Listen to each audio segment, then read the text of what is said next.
강원도 현안과 이슈를 들여다보는 헬로 이슈 토크 시간입니다.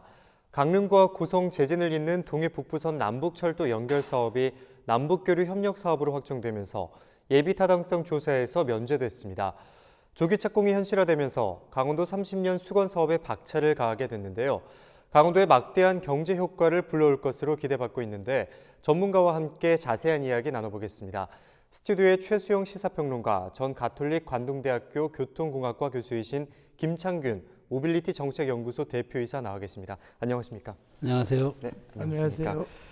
네, 어제 포털 사이트 검색어에 오를 정도로 이 남북 동해안 동해북부선 철도 사업이 뜨거운 감자로 떠올랐는데 최근 통일부에서 주관한 남북교류협력 추진협의회의 결정사항과 더불어서 강릉과 제진을 잇는 동해 북부선 사업, 구체적으로 어떤 내용인지 한번 짚어주실까요? 네, 동해선은 이제 부산에서 또 두만강까지 이르는 이제 총 구간 1,279km 동해선 철도인데요. 여기서 네. 이제 이게 그 강원도 구간, 그러니까 이제 남측 구간인 강원 강릉에서 고성 제진이 110km 구간인데 이게 네. 이제 단절돼 있는 상황입니다. 네. 그래서 이제 이게 그동안 물론 이게 이제 동해선 철도 연결이 2년 전에 남북 정상회담 당시에 판문점 선언을 통해서 합의한 사안이에요. 그런데 네.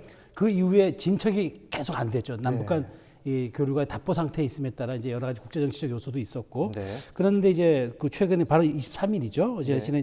제 313차 남북교류협력추진협의회에서 이 사업에 대해서 예비 타당성 조사를 면제하는 걸로 했어요. 그러니까 말하자면 사전 검토 없이 이제 바로 본 공사에 착수할 수 있게 네, 되는 제약이 없어진 거죠. 그렇죠. 이것은 이제 바로 통일부가 남북 교류 협력 사업으로 이제 선정했기 때문에 이렇게 된 겁니다. 그래서 이제 바로 이제 우리 구간부터 이제 복원 사업에 착수하겠다. 그러니까 북한의 구간 나중이고 우리부터 하겠다는 일종의 의지 표명으로 해석될 수가 있을 것 같은데 네. 어쨌든 53년 만에 복원된다는 의미는 상당히 클 것으로 생각됩니다. 네, 말씀하신 대로 하노이 협상 이후에 남북 관계가 교착 상태에 그렇죠. 또 장기화되면서 또 코로나19 사태까지 겹치면서 상황이 참 안 좋았는데 그렇다면 이제 동해 북부선 사업은 강원도에 있어서도 30년의 수거원 사업입니다. 그렇다면 강원도에서 이 사업에 사활을 거는 이유가 있을 텐데요.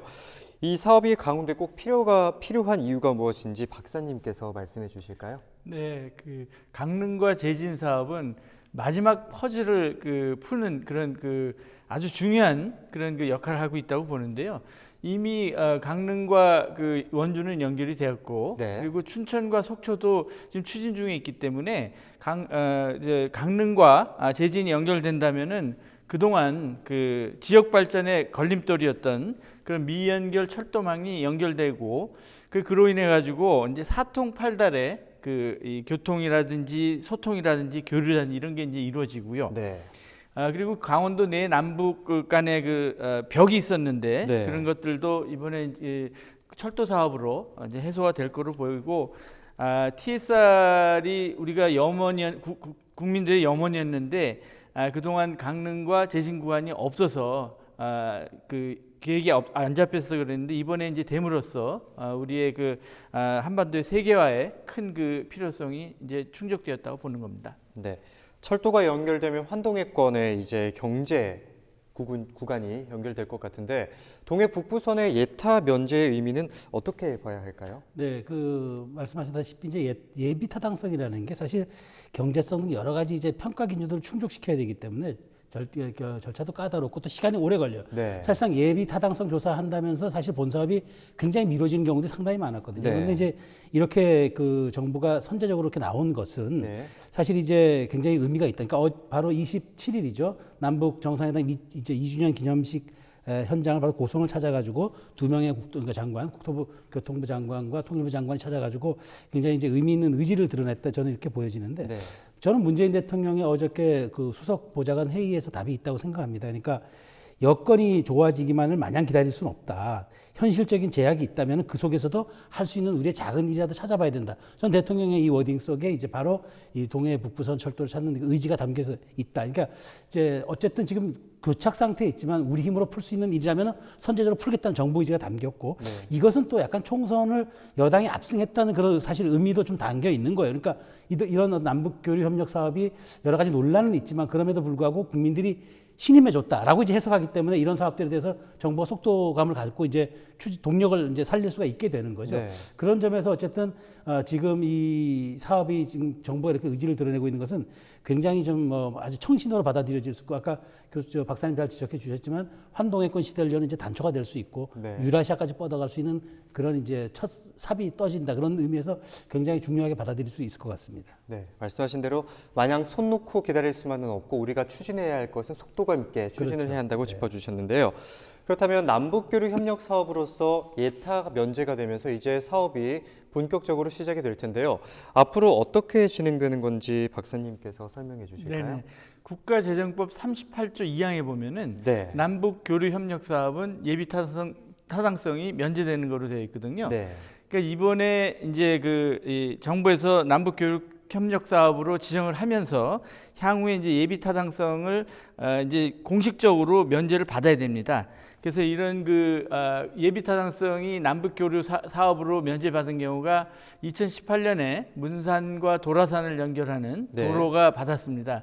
사실 그때 강릉과 제진 구간도 신청을 했다 떨어졌거든요. 네. 근데 이번에 이제 됨으로써 그런 예비 타당성 과정을 거치고 그리고 그 후에는 이제 계획, 설계, 환경영향평가, 시공 여러 가지 단계가 있고요. 사실 이 사업이 2조 8천억 정도 됩니다. 네. 그래서 굉장히 큰 돈이기 때문에 앞으로도 사업을 추진하는 그 과정에서 정부의 그 강력한 의지를 지속적으로 유지해야 되고 그리고 여론의 긍정적인 형성도 강원도 차원에서 계속 해야 된다고 봅니다. 네. 사실 역대로 보면은 번번이 경제적인 논리에 밀려서 우리 강원도에서 추진하는 사업이 밀렸던 우선순위에서 밀렸던 적이 많은데 그만큼 예타 면제 소식이 반가울 수밖에 없는데요. 강원도 30년 수건 사업이었던 이 동해 북부선 예타 면제 소식에 곳곳에서도 환영의 뜻을 밝혔습니다. 동해 북부선이 완공되면은 강원도에 어떤 경제적인 효과를 기대해 볼 수 있을지도 한번 짚어주실까요? 네, 가장 중요한 거는 종합교통망의 완성이라고 볼 수 있거든요. 네. 그러니까 기존에 이제 도로와 항공, 공항은 이제 양양공항을 중심으로 강원도에 이제 하나의 중추 역할을 하고 있는데 철도는 아킬레스건이 강릉의 제진이 미연결됨으로써 굉장히 막혔던 네. 그런 것들이 이제 뚫리는 계기가 되거든요. 그래서 여행 시간이 단축이 되고 생활교통 편의성이 향상됨으로써 이제 교통 수요가 대폭 올라갈 거로 예상이 되고 네. 잘 아시다시피 강릉 제진 구간은 금강산으로 연결이 되기 때문에 그렇죠. 관광 수요가 이제 대폭적으로 늘어날 거로 보고 있습니다. 네. 반면에 강원 아까 이제 환동해권 그러니까 이제 부산에서 출발해서 TSL까지 가는 전반적인 환동해권 개발에 시금석이 될 거로 보고요. 네. 이 순환철도망 우리가 지금 원주 춘천 지금 제4차 철도 기간망 사업에서도 요청을 하고 있는데요. 이런 것들까지 된다면은 완전히 격자형 그리고 완벽한 네트워크가 구성이 됨으로써 네. 강원도 발전에 큰 영향을 줄 거라고 생각이 들고 네. 그리고 이제 우리가 꿈에 그리던 이 TSR 그러니까 베를린 파리까지 가는 그런 것들이 가능해지는 거죠. 그래서 지난번에 강릉에서 베를린까지 요금을 61만 5천 원 이렇게 이제 잡았는데 앞으로 정말 그런 꿈이 현실이 되는 기초가 바로 이런 강릉과 제진 철도 사업이라고 보는 겁니다. 네. 교통망이 확충되면 금강산 관광을 포함해서 베를린까지도 맞습니다. 네, 기대를 해볼 수 있을 것 같은데 앞서 교수님께서도 언급해 주셨지만 동해 북부선이 지역 경제에 미칠 파급 효과에 대한 기대감이 남다릅니다. 그렇죠. 왜냐하면 박사님 잘 지적해 주셨지만 이게 총 사업비가 2조 8,500원 이게 엄청난 사실 규모예요. 네. 최근에 이렇게 본다면. 근데 이게 이제 100km 구간만 연결이 되면은 그러면 한반도에서 가장 긴 철도 구간이 나오는 거죠. 네.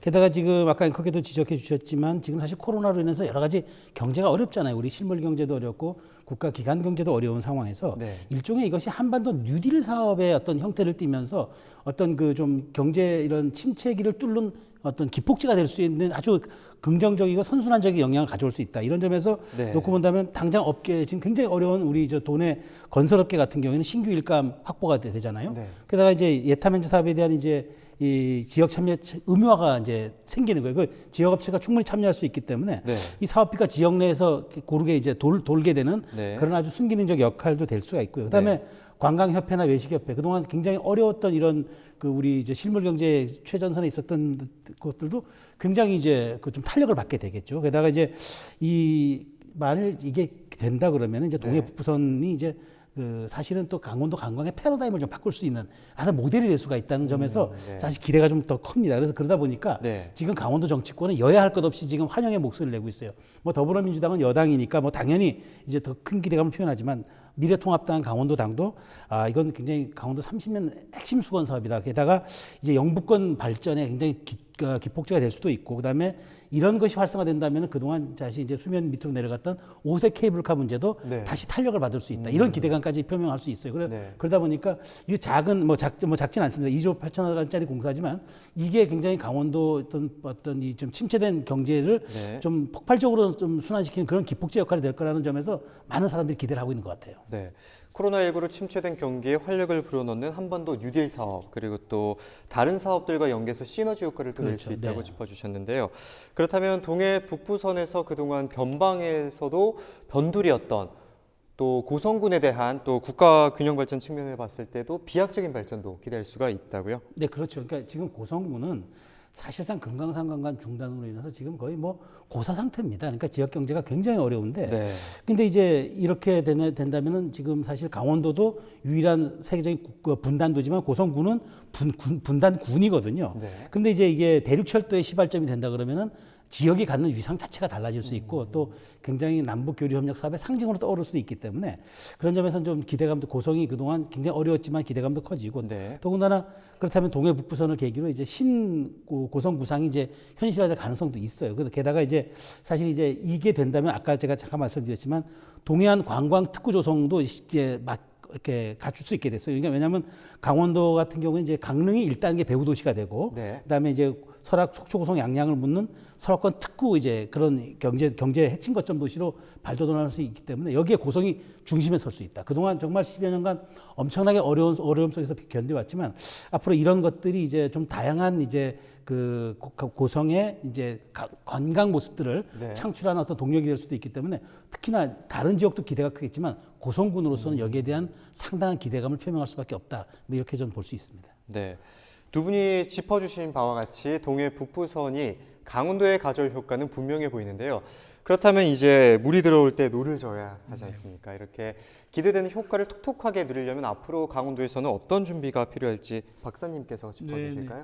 이 워낙 대형 사업이라서 걸림돌과 방해물이 적지 않을 거로 예상이 되는데요. 네. 그러니까 앞으로 이제 예산이 2조 8천억으로 잡혀 있는데 이런 그 예산이 지속적으로 우리가 원하는 대로 안정적으로 들어올 확보하는 문제라든지 그 다음에 그 타사업 예를 들어서 지금 속초 춘천 속초도 지금 이제 추진이 되고 있는 과정이기 때문에 네. 다른 사업과의 연관성 문제라든지 또 지자체 간의 갈등 또 이 요새 이제 우리 겪고 있는 그런 네. 코로나 사태 이런 갑자기 생기는 국가적인 재난 문제라든지 네. 또 국제 정세 남북 간의 그 국제 정세 이런 것들이 영향을 많이 미치기 때문에 우리가 이런 문제들을 현명하고 슬기롭게 극복하기 위해서는 지자체, 도민, 산업체, 연구단체 모두 합심을 해서 최종 단계까지 노력을 하는 게 필요하고요. 네. 이 강원도 차원에서 우리가 실현 가능한 대책을 만들어서 이 향후에 정말 그 강릉 제진 그 철도 노선이 완공이 되고 나머지 그런 전체적인 네트워크 형성이 됐을 때 강원도민들에게 실질적인 이득을 줄 수 있는 그런 정책들을 지금부터 만들고 전략들을 짜는 게 필요한 생각이 듭니다. 네. 그리고 이제 우리가 추진 과정에서 그 아까 여러 가지 이제 걸림돌이 있을 거로 예상이 됐는데 그 물리적인 그런 그 문제점이나 제도적인 그런 걸림돌들을 사전에 지금 예상을 해서 어떻게 하면은 그 문제 없이 극복할 수 있을지에 대해서 그 산학 관련 그러니까 뭐 도민들이 중심으로 돼 가지고 그런 것들에 대해서 지금부터 준비를 해야 되는 게 맞다고 생각합니다. 네, 미리 사전 준비를 철저하게 해야 한다고 말씀을 해주셨는데 하지만 반면에 우려되는 점도 있습니다. 사실 지난 2018년 4.27 판문점 선언 이후 기대감이 고조됐다가 북미 갈등과 남북 소강 국면이 이어지면서 1년 넘게 방치되다시피 했었는데요. 앞으로 동해 북부선 사업 추진에 있어서 걸림돌이라는 게 있다면 어떤 것들이 있을까요? 아까 박사님 잘 지적해 주셨지만 걸림돌도 굉장히 많아요. 지금 네. 뭐 사실 그 청사진으로만 보기에도 이게 굉장히 이게 대형 SOC 사업이기 때문에 네. 그게 사실 우려된 점들 많은데 가장 중요한 거는 이 남북 관계가 우리의 의지만으로는 안 된다는 거예요. 그렇죠. 이게 기본 상수인 거예요. 그러니까 변수가 아니라 그냥 상수인 거죠. 네. 그러다 보니까 이제 지금 당장 우리 북한 김정은 위원장 지금 한 2, 3주째 안 나오는 거 가지고 네. 온 국제사회가 지금 다 아주 그쵸. 초미의 관심이잖아요. 네. 그러니까 이게 북한 내부라는 게 우리가 지금 잘 알 수도 없고 들여다볼 수도 없고 제한된 정보에 의존할 수밖에 없기 때문에 우리는 이렇게 한다고 쳐도 북한이 과연 얼마나 여기 호응할 것인가. 지금 우리나라 대통령께서도 지금 여기 코로나 우리가 좀 지원하겠다고 해도 묵묵부답이고 그러니까 여기에 대해서는 북한이 어떤 신호도 보이지 않아요. 그러니까 이제 급하게 우리가 할 수 있는 구간부터 착수를 한 거죠. 네. 그런데 이제 북한에서 과연 이 동력을 이어나갈 수 있게끔 호응을 해줘야 하는데 과연 그런 점에서 북한 내부가 이제 우리가 상상할 수 없고 우리가 또 이해할 수 없는 그런 그 정치 구조를 가지고 있기 때문에 우리로서는 이제 좀 천수답 어떤 그런 대책이 될 수밖에 없겠죠. 네. 그래도 불구하고 북한 문제는 제가 보기에 그건 그러니까 우리가 나름대로 하는 역량 여부를 따라서 북한 내부의 문제니까 그런데 네. 저는 이제 어쨌든 우리 내부에서 우려되는 점은 아까 박사님 잘 지적해 주셨지만 이 사업의 동력이 떨어지지 않게끔 정부 차원에서 관리를 해줘야 되는 거예요. 네. 그러니까 이게 지금은 아주 핑크빛 사진으로 이렇게 지금 착수하고 이렇게 시작을 하지만 막상 이제 2조 8천억이 들어가는 돈이 들어가는 거고 그쵸. 나중에 또 어떤 정치 상황에 따라서 이게 우선순위에서 뒤로 밀릴 경우 네. 그다음에 여러 가지 이런 것들이 사실 우려가 되는 겁니다. 그러니까 네. 정부는 이제 여기에 대한 어떤 그런 책임감을 갖고 이것이 네. 이제 남북 교류 협력 사업뿐만 아니라 한반도 경제의 지도를 다시 짠다, 신경제 네. 지도를 짠다 이런 좀 그 대승적이고도 좀 어떤 거시적인 정책 목표를 갖고 이 사업에 접근해야 되고 절대 이 사업의 동력이 떨어지거나 네. 혹은 이제 어떤 국민들 간의 어떤 균열 규조를 나올 수 있는 그런 것들은 사전에 미리 예방해가지고 네. 이 사업이 정말 그 강원도민의 수건 사업이 되고 또 해결될 수 있는 것처럼 이게 아주 속도감 있고 또 타임 스케줄을 잘 짜서 네. 추진해 나가야 이 사업이 저는 결실을 맺을 수 있다. 저는 이렇게 생각을 합니다. 네. 소장님께서는 동력이 떨어지지 않게끔 책임감 있게 꾸준하게 관심과 노력을 지속적으로 보여야 한다고 짚어주셨습니다. 이제 1967년 단절된 이후로 이제 53년 만에 복원되는 오랜 수건 사업인 만큼 마지막으로 사업 혹은 강원도의 발전과 관련해서 당부하고 싶은 말이 있다면 먼저 박사님께서 말씀을 해주실까요? 사실 이 사업이 하루아침에 이루어진 게 아니고요. 지난 20년, 30년 동안에 여러 각계각층의 도민분들과 저도 이제 일부 참여를 했습니다만 네. 정말 이렇게 어느 날 갑자기 예타가 면제되고 사업 추진이 현실화됐다는 게 꿈인지 아직도 저는 굉장히 좀 아주 기쁘게 생각을 하고 있는데 네. 이런 절호의 기회가 지금 왔다고 저는 보는 겁니다. 그렇죠. 근데 이런 절호의 기회를 절대 놓치지 않고 강원도의 이익과 네. 또 전반적인 우리 국토 전체의 균형적인 발전을 위해서는 반드시 필요한 사업이다.